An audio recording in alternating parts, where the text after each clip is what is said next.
What is up, guys? It's your favorite trans cat girl on the internet, Killjack Kitten here today, and in this video we're going to talk about everything announced for World of Warcraft Midnight. Yeah, that's right, Midnight was finally revealed to everyone last night at Gamescom, and not a lot of this stuff has footage. They have the trailer, they have a cinematic trailer, it's amazing, but not a lot of the stuff I'm going to talk about will have footage. It might have a little slideshows, I might put a little bit of the trailer here and there, but there's not much footage of everything because they haven't released beta yet, but I'm sure we will get more of that on Thursday at their actual presentation. Now, the first thing to talk about is player housing. They announced player housing a little while back. They're finally adding it into WoW after 20 years. Everyone can get a home. There's no lotteries, no costs, no upkeep. You can share it across your warband. You can decorate and visit friends cross-faction. Your house is yours. It doesn't matter who you are, what you play, how you play. Doesn't matter. There's also going to be community hubs for the player housing, where you can put a plot of land somewhere and there'll be a neighborhood around you where you can live next to other players. You can work together, reap the rewards of being a community. You're going to be able to decorate the house however you want. There's not going to be any awkward clipping. Like, I'll use Genshin Impact as an example. In the teapot, you have to glitch the game to actually get things to click properly. That's not going to be a thing. You can put things wherever you want. It doesn't matter. There will also be shared events and rewards for anyone in your community, in the neighborhood. It'll be a community task to finish these community quests, and you'll get new decorations, and new NPCs will turn up, and the world around you in that neighborhood will change.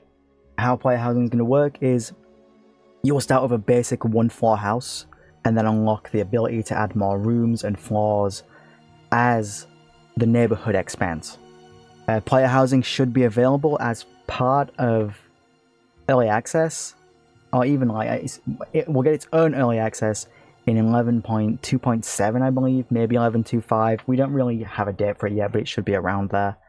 The actual release date of it, if you don't have early access, will be in the pre-patch. The next thing they announced is new and reimagined zones. There's going to be a lot of light and void influence across all of the 4 zones they announced, with a lot of new allies to discover, and a lot of old enemies will be coming back. The first technically revamped, remade area is they've completely redesigned Silvermoon, and it will be the Dalaran of the expansion. Both factions will be able to walk around Silvermoon, but there's going to be areas that are only accessible by the Horde. The Alliance are still guests in the city. It is a Horde city after all. And with Silvermoon being recreated, also Eversong Woods is being recreated, and anything that was Scourge is now healed. The Ghostlands is blooming and is counted as part of Eversong Woods, and I can't wait to see how well it looks, honestly. It might look amazing, and I'm really excited for it. This next zone they announced is quite honestly the most interesting one to me. They're making the entire of Zulaman an actual zone in the game. That's right, the old raid from Burning Crusade, the Dungeon from Cataclysm, is being revamped into a world zone. And the people we find there will be the Amani. We're going to be helping them, and they're going to be led by Zul'jin's grandchildren, which is very interesting to me. I love troll lore. The third zone is Harandar, which is the zone of the Haranir that we met in the War Within. The Haranir will be joining the game as an allied race. They announced that. And honestly, to me, this feels like this zone was supposed to be in the War Within, maybe in the current patch we're in now, but they just swapped it around, gave us Koresh in the end of War Within and Harandar at the start of Midnight. But that's fine. I'm looking forward to it. It looks great from the images I've seen. I can't wait. The final zone they announced was Voidstorm, which kind of reminds me of Neverstorm, but this is a distant, mysterious world shaped by the Void, where predation reigns supreme. While threats roam around every corner, new allies may linger in the shadows.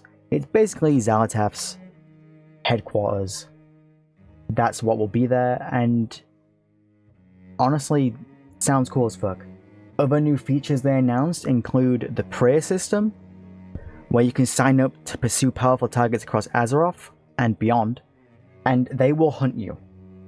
They will hunt you 3 times, and then you'll fight them in an enclosed area and get loot from it. Kinda cool. They're also adding a 3rd Demon Hunter spec, which is infused with the Void. It will be a mid-range spec, which will be using scythes. The expansion will start with 3 different raids. The first one will be on Voidstorm, which will be a 6-boss raid. The second one will be, I'm guessing, in the Harania area, which will be a 1-boss raid. And the third one will be the March on Quell Danas, which will have 2 bosses. And they haven't announced anything about that because that has major story spoilers. But it's really cool to me that they're adding 3 raids at the start of an expansion again. They haven't done that in a while, so I really wonder how that tier will turn out. But even the raids to the world first is quite interesting to me, and I'm looking forward to it. They are also updating the new and returning player experience. They're streamlining the Dragonflight questing and adding story modes for each of the raids in Dragonflight, like they did with all the ones in War Within. They're streamlining the War Within questing too and shortening it. They're updating Exile's Reach, and they're adding a returning player experience. I think in Arathi Highlands is what was put out there, where you'll be accompanied by Thrall or Jaina depending on your faction, and they will talk you through what's happened in the game since you were last there. This next one is kind of big. Transmogging will be free in Midnight, and you won't be transmogging specific gear anymore. The pieces, you will be transmogging the gear slots, which is a big quality of life update. Along with all of this, we'll be getting 8 new dungeons. We'll be getting Windrunner Spire, which I believe was in what was called the Ghostlands. Magus' Terrace is being remade again. We'll get Murder Row, which will be in Silvermoon, I believe. Den of Nalarak. Nalarak is lower, so I'm guessing that will be in Zorman. We're getting Mysara Caverns. Don't know where that is. Sounds cool though. We'll get Blinding Veil. Don't know where that is. Nexus Point Xenos and Voidscar Arena. I'm guessing the last 2 will be in Voidstorm. Along with this, we will be getting 11 new delves, and the new delve companion for this expansion will be Valera Sanguinar. The delves we'll be getting will be the Shadow Enclave, Collegiate Calamity, Parthelion Plaza, the Dark Way, Twilight Crypts, Atala Man, the Grudge Pit, the Gulf of Memory, Sunkiller Sanctum, Shadowguard Point, and Torment's Rise, which will be the Nemesis delve. Now you may be asking, Killjoy, you like PvP, is anything happening with PvP? And yes, they are adding a brand new 40 vs 40 epic battleground called Slayer's Rise, which is inspired by Isle of Conquest and Alterac Valley. You'll need to strategize and work together to conquer bases and ultimately defeat the rival's boss. It will be an open world PvP area and an instance area, so I'm kind of looking forward to it. But yeah, that's everything they announced for Midnight. You can pre-purchase the Epic Edition of Midnight now to get early access next year, 3-day early access, and some really cool looking mounts, some currency, level 80 boost. You can also pre-purchase the normal edition, but I pre-purchased the Epic Edition because I'm a massive World of Warcraft and Blizzard shill. But I've been Killjoy. I hope you guys enjoyed the video. I will see you guys next time. Don't forget to like, comment, and subscribe if you liked the video.